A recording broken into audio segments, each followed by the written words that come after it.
Learn a little bit about community newspapers from one of its editors. Coming up next on Carolina People.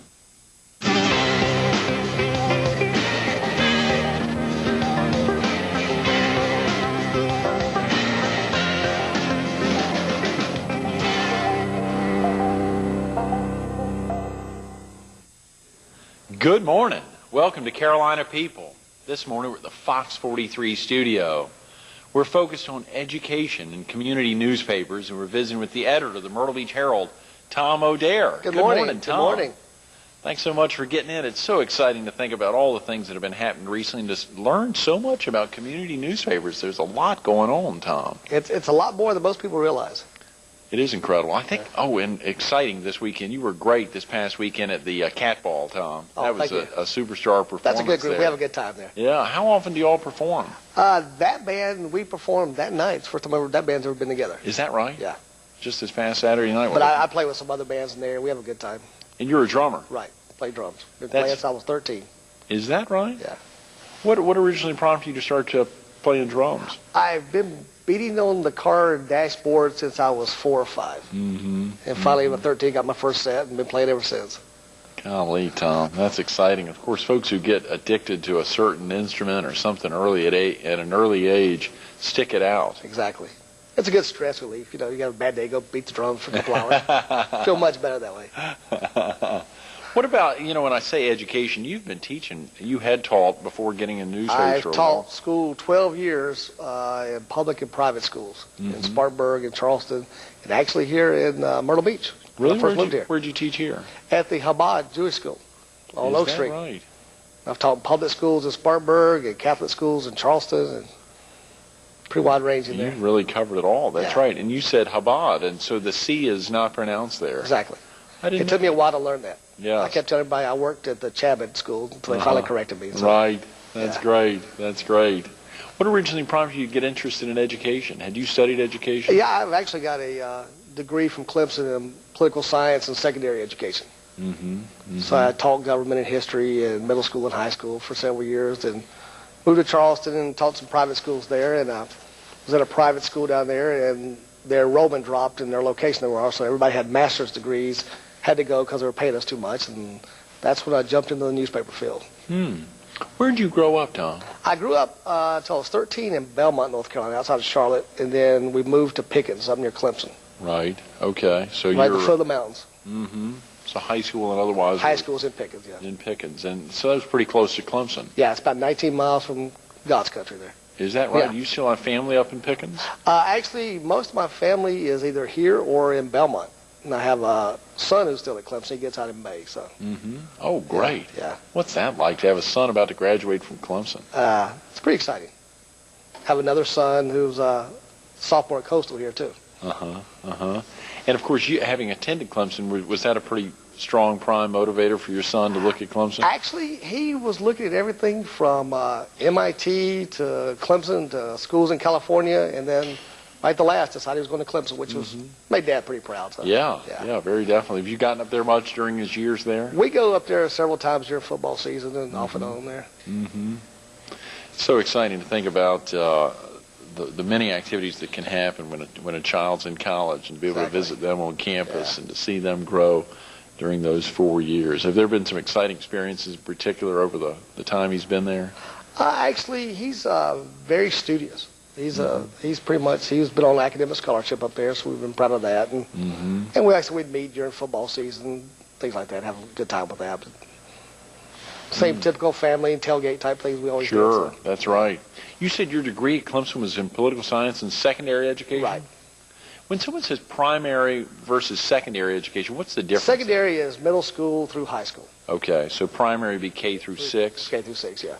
And then secondary would be 7th, 8th, 9th, right. and the rest of high school. I started off teaching at a middle school in Spartanburg County, which is an interesting age. Yeah. Yeah. What was that like? Actually, I loved it.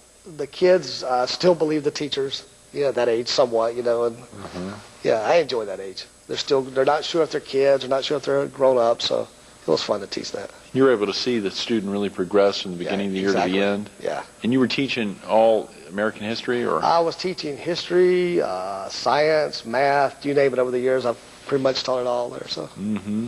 Mm-hmm.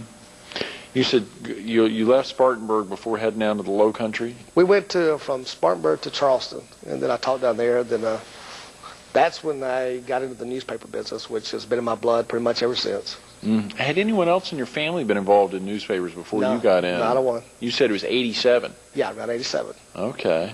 What was that first newspaper? It was the Goose Creek Gazette, owned by a sweet lady named Joyce Odom, who was the ultimate newspaper person. Mm-hmm.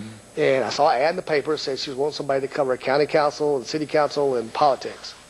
So that was right up my field. Yeah, sure. So I called her up, and she said, do you have any experience whatsoever? I said, none whatsoever. She says, good, come on up, I want to talk to you. Great. She didn't want anybody with experience, so I went up here and talked to her and got in my blood real quick. So Mm-hmm. And you said she was the ultimate newspaper person. She'd been in the newspaper business. She'd had weekly paper for about 10 years and had been in weekly papers in Georgia all her life. Mm-hmm. And knew everything from top to bottom about newspapers, how to do it, how to do stories, who to talk to. Very influential in that community there. So you've been in the newspaper business now on and off for 16, 17 years, Yeah, exactly. Tom. All weekly newspapers. Too. All weekly? Community all newspapers. Community newspapers, okay. Right. Golly. What do you think about the community newspapers, the weeklies, that have really prompted you to stick it out with them as opposed to getting into a daily? Well, with a daily, you get pigeonholed into covering one type of story.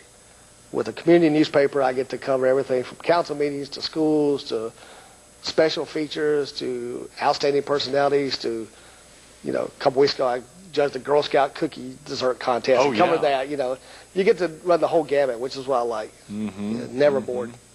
And, of course, oftentimes the community newspapers are locally owned. It's so exciting to see, even just to think in Horry County, where the Horry Independent's locally owned, the Loris Times, the Loris Scene, the North Myrtle Beach Times, Exactly. the Myrtle Beach Herald, the Coastal Observer down there in Pawleys Island. Georgetown Times is kind of with the Post and Courier. And, of course, not that the non-locally owned can't make a commitment, because there are a lot of those that do a great job, the Sun News, the Florence Morning News, that are owned by companies outside of the area, but they've really made a commitment to communities also. Well, in a community newspaper, you become part of that community. Mm-hmm. You get, in a very short time, you learn the people of the community, who's moving, who's shaking, and you just, you learn what's going on actually deeper than if you brought somebody in from Miami or Chicago to cover a local story type thing. Mm-hmm. Mm-hmm. You said you judged a Girl Scout cookie contest? Yeah, that was great. What was that about? The Girl Scouts, every year, it's the fourth time they've done it. All the chefs at the Broadway at the beach area have to devise these desserts that have to include at least one Girl Scout cookie in it. Yeah. So it's one of those tough jobs you have to do with this kind of job, Somebody had to do it. Yeah, my God, Yeah, that's somebody right. You had can to- put yeah. some, Yeah, I've pretty much dieted ever since. that's right, that's right. Who eventually won, Tom? Actually, NASCAR Cafe won with a delicious peanut butter and banana dessert. Is that right? Yeah, it was great. Now, was that your choice, or was that Actually, the that was consensus? pretty much consensus. Yeah, Is Yeah, that that was right? pretty much consensus. Wow. Yeah. That must be cool. And, of course, as I said, I've seen you at the Pavlak thing at the Cat Ball Yeah. this past weekend performing. You're able to find some time on your own to do things. So the community newspaper doesn't keep you slammed all the time. Not so all the you're time. able It can get some long hours when you've got meetings and this kind of thing, but, I try to spend as much time with family and playing the drums and just enjoying life as much as possible. Now, your column has some tie into the word drum, right? Yeah, it's called A Different Drum. It's sort of a play on the fact that I'm a drummer, and there was a quote from Henry David Thoreau about this person walking to the beat of a different drum. Mm-hmm. And so I sort of played on those two, because sometimes what I like about a column is when you're doing the news, you have to be factual. We do our best to be as fair and factual as possible. But, when you're doing a column, it's factual, but you can also put your feelings into it, so which is what I like about that. Mm-hmm. How long did you stay at the Goose Creek Gazette, Tom? I was there a couple years and moved from there to the Berkeley Democrat in Moncks Corner, about 15 miles up the road. Mm-hmm. Mm-hmm. Became the editor up there. That's a community newspaper as Yeah. well. Yeah, I've always been in just community Oh, that's right. newspapers. Sure. Now, and you were the editor there. Right. Oh, great. Now, when someone says they're the editor versus a publisher, give the viewers a sense of exactly what an editor does. In a weekly newspaper, community newspaper, it's pretty much everything.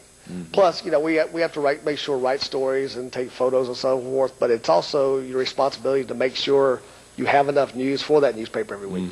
You have to plan ahead, make sure you've got everything covered, and you make the decisions on what goes in and what doesn't, and that kind of thing. You make the decisions to the placement of stories, where they're located, of course. What to cover, because right. in a community like this, there's so much going on. You have to pretty much pick and choose what you think is important to be covered for everybody. And the Myrtle Beach Herald, of course, serves such a large area. Folks outside of the area perceive Myrtle as really all the communities that encompass essentially Horry County. Right. Which makes it potentially difficult because there's so many different stories, as you say, that you can get into. Yeah, exactly. When somebody says they're from Myrtle Beach, it might be North Myrtle Beach, it might be Garden City, it might be Socastee, So we try to cover as much as possible for that. What part of the beach do you reside, Tom? I actually live in Garden City. Is that right? Yeah. Oh, that's right. Y'all did the big special with your parents' 60th anniversary. 60th recently. anniversary. My parents, two wonderful people, they had 60th anniversary. We brought all the kids, all the grandkids, all the great-grandkids in, surprised them. They had no idea everybody was in town until they walked into the room. No. Yeah. Somehow we managed to keep that secret from the whole group. The whole group kept it secret, which is pretty amazing. That is amazing. Yeah. How many children do they have, Tom? I have two sisters, and there are 7 grandkids, 3 great-grandkids. And almost everyone was there. Then we had spouses and girlfriends and boyfriends, and, had quite a crowd. In 60 years. 60 years. Did they have a chance to talk to the whole crowd, to all of you all, about what it's been like not only over the 60 years? No, actually, they were pretty much in shock. Yeah, sure. Because I had used the ruse that we were going to go to this place and get their photo made for the 60th anniversary picture, thinking there was nobody in the room but us and the photographer. They opened the door, and the whole crowd was there, so they were pretty much in shock most of the afternoon. Oh, yeah, Tom. And, of course, you had an article that came out, I guess, in the Different Drum, the piece that came out highlighting 60 years of marriage. It's amazing, all the things that have happened since 1944 when they got married, Right.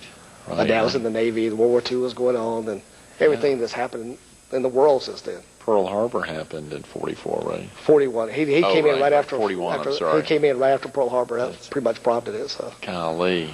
Yeah. That's amazing.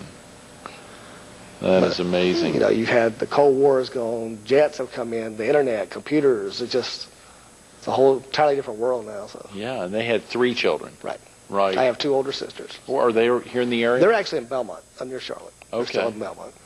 Oh, so they stayed up there. Yeah. Even after y'all had moved down to Pickens and. Yeah, they were already married, and they hung around up there. Right. My dad was with G Power, and he was in construction, so he got transferred down to help build the Kiowee and the Coney nuclear plant down here. So that's why we moved down there.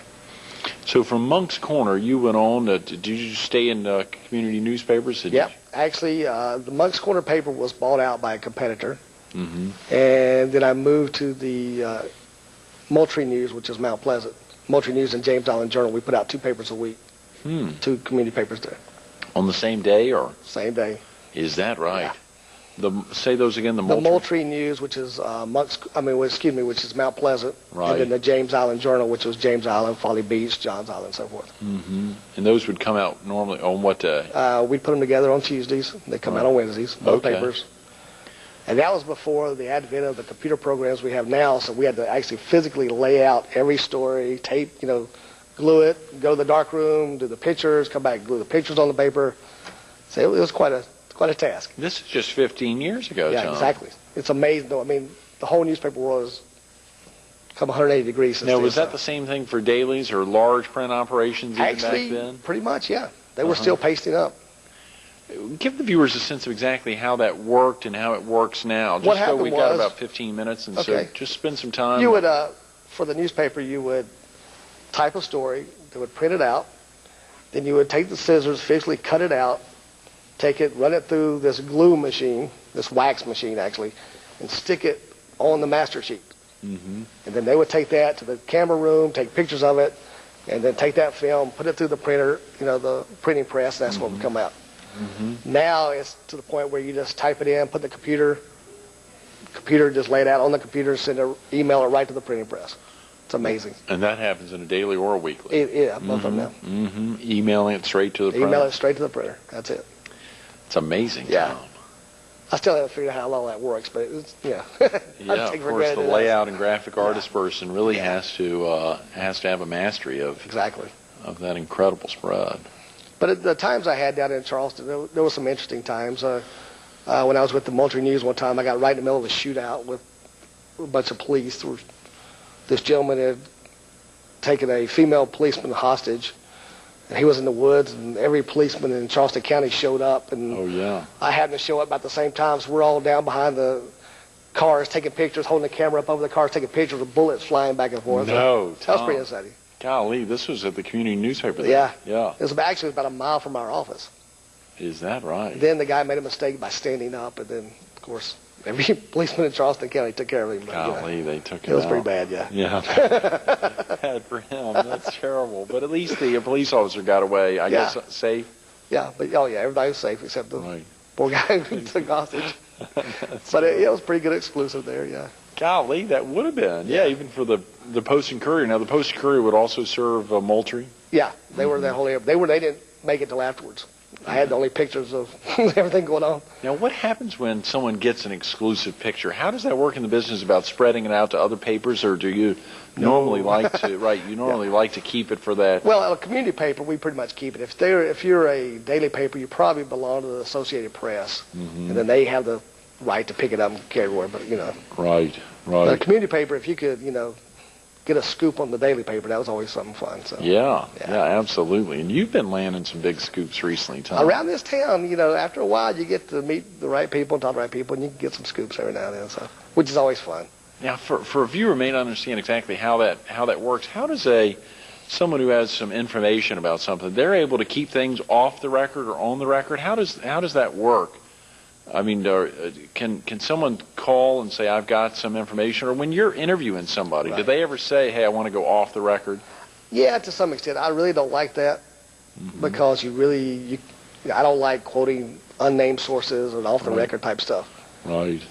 But sometimes you have enough sources to find out what's really going on, and you can get the information before everybody else can. So and that's always fun. Are there things you have that you can and can't do when you're quoting sources? I mean, if someone says, I'm going off the record, do they have to make clear when they're coming back on the record, or how does that work? Yeah. If someone says it's off the record, if you're a good journalist, you respect that.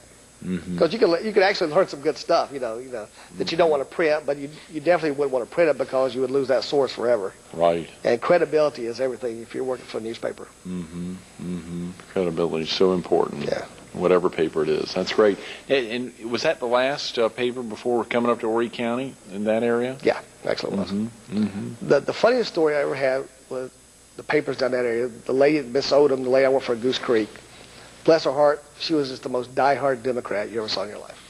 And everybody knew it. Now, we kept the stories as fair as possible, but everybody knew she was a Democrat. So I hadn't been there very long, and she was on vacation, and I got a call. This was in '88.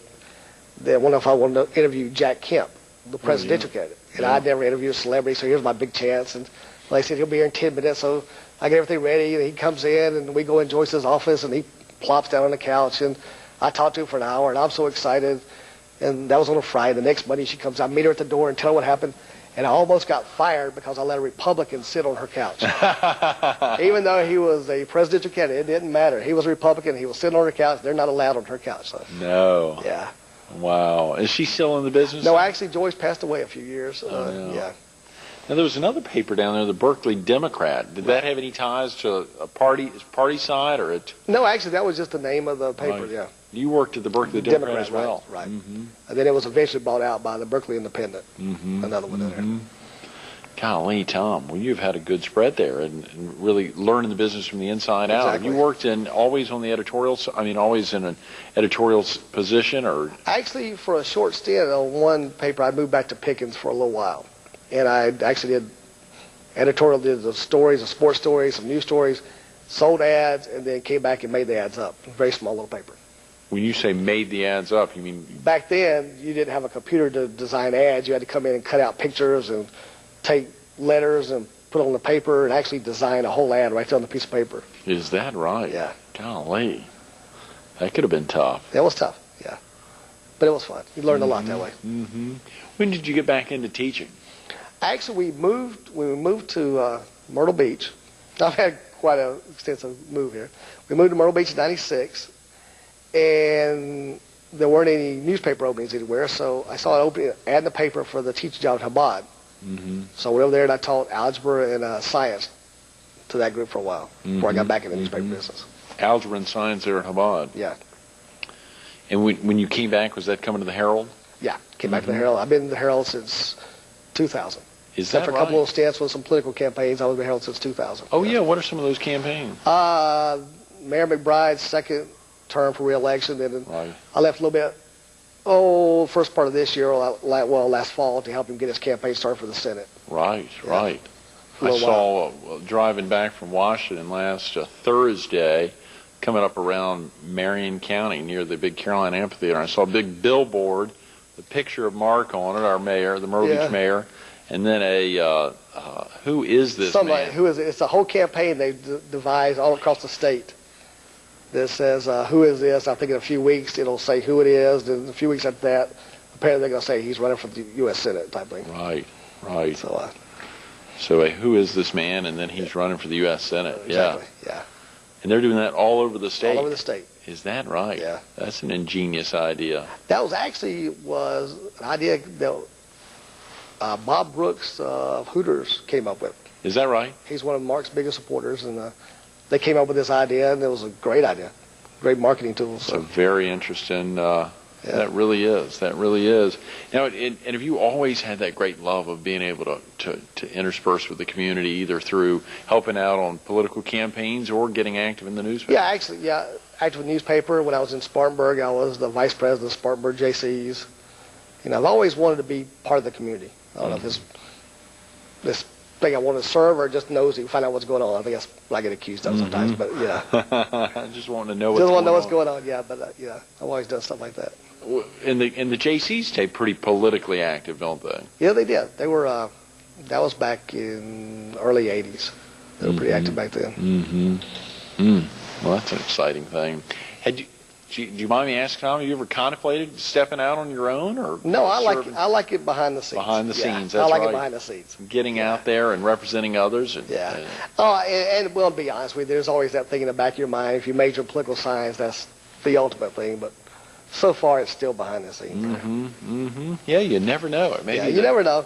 some prompting. Of course, that idea of representing others is such a big deal. Yeah. It is. That's the part. I've always been community minded. That's the part I really like about the idea. Who knows? Maybe sometime down the road. Yeah, it's so last week, last Thursday, the chairman of Horry County Council was with us, Liz Gillen. It was so exciting hearing her talk about representing others and reaching out, stepping out that first time to run for office. And just right after that, around that same time, we were up in Washington for the National Prayer Breakfast and seeing all the congressmen and women there, but particularly the congressmen who really make that effort to be the people's representative. Yeah, it's such an effort. I mean, you really got to devote your whole life to it, pretty much. It is an entire commitment. Yeah. It is. Golly, Tom. Well, when you stretched out and got back into the classroom before coming back to community newspapers, was there anything in particular of the excitement getting back to the classroom? I love kids. I love young people, and I really love teaching. Because especially the younger age. I'm not sure if I handle high school real well, but the younger age, they really want to learn. There was in Chabad, it was a completely different. All these are pretty much first generation immigrants from Israel. So it was a learning experience for me also. I'm sure that was. They That's all right. they all spoke Hebrew and English, and very smart young people, and very supportive parents. The parents want these kids to get a good education, so I enjoyed that. That's great. That's great. What do you like best about working in a community newspaper, Tom? The variety. I get to cover, like I said, as far as news, I get to cover everything. And you get to meet a lot of people. You get to meet, Joe worker on the street. You get to meet celebrities. You get to meet government people. You become friends with leaders of the community. That's the part I like, just being involved with it. That's a great word, variety. The opportunity to truly communicate with the citizens in all communities. But a community newspaper reaches out, and Tom O'Dare, the editor of the Myrtle Beach Herald, is doing just that every day. Tom, thanks so much for being with us this morning. Thank you. Enjoyed it. Absolutely. Stay tuned to more Carolina People coming up next.